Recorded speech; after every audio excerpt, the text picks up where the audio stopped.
Nah, tiap dia belanja tuh pasti ada aja yang dia cari, tapi di warung gue lagi nggak ada. Loh, di sini ada kedai. Semalam kok saya mau beli rokok di sini kosong dan gelap ya? Opung gue yang di kampung katanya mimpi rumah gue dikelilingin sama ular dan ada api besar yang jatuh ke belakang rumah.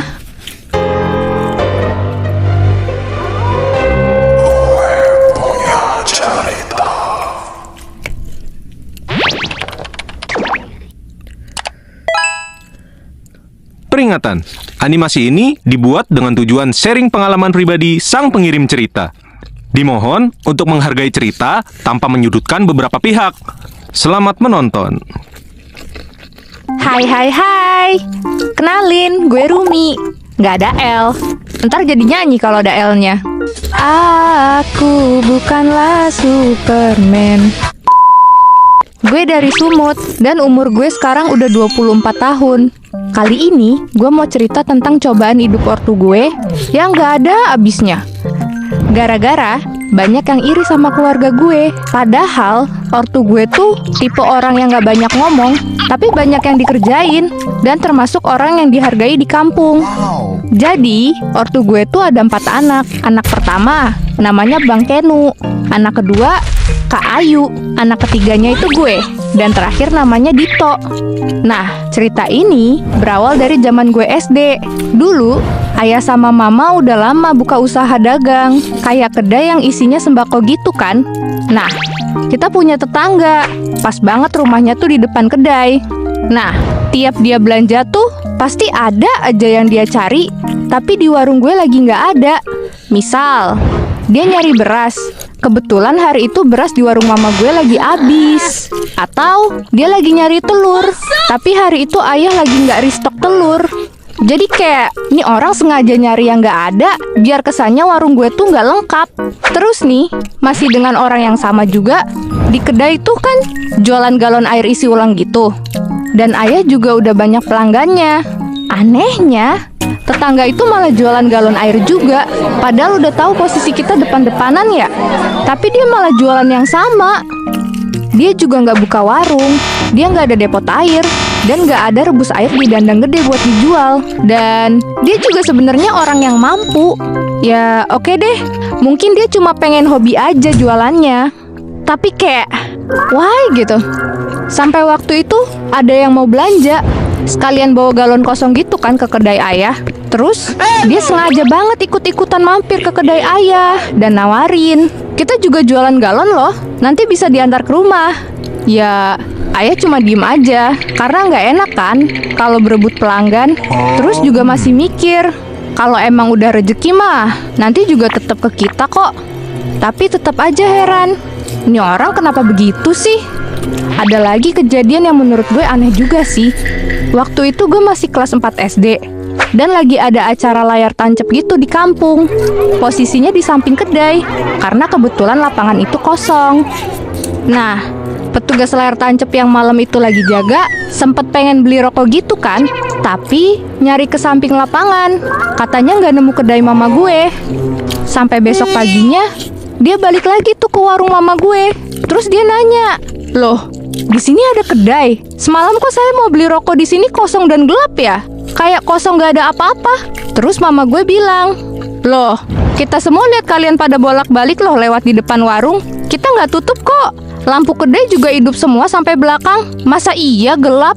Terus disahutin, bener bu, kita sampai harus jalan jauh nyari kedai lain buat jajan.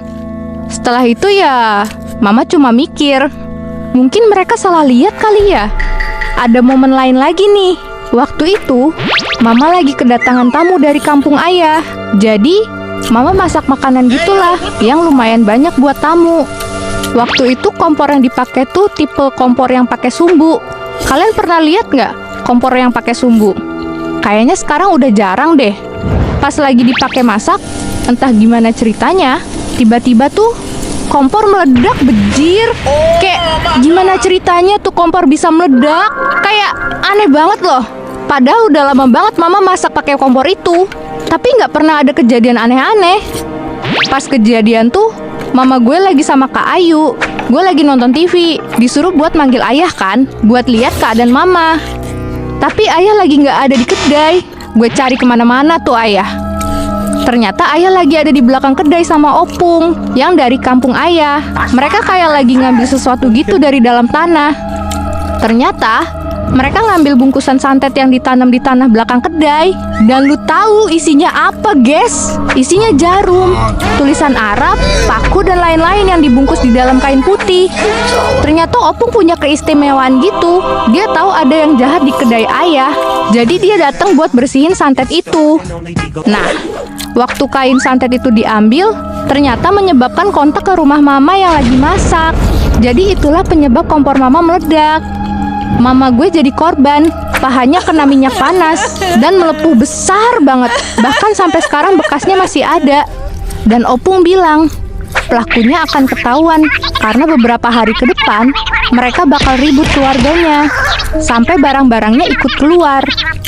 Dan yap, bener guys, temen ayah yang masih satu marga sama ayah yang juga buka kedai baru itu, mereka suami istri ribut besar sampai istrinya lemparin barang-barang dapur keluar. Bahkan baju suaminya pun dia lemparin. Tapi dengan kejadian ini membuktikan kalau omongan opung itu benar. Pokoknya banyak hal yang terjadi lah.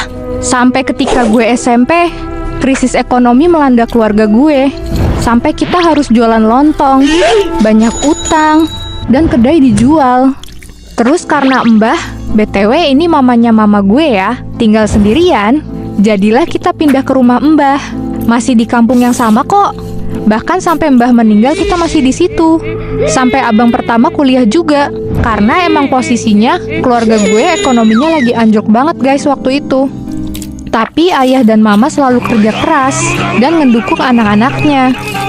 Jadilah abang tetap bisa kuliah, walau agak huha-huha dikit nyari biaya waktu itu.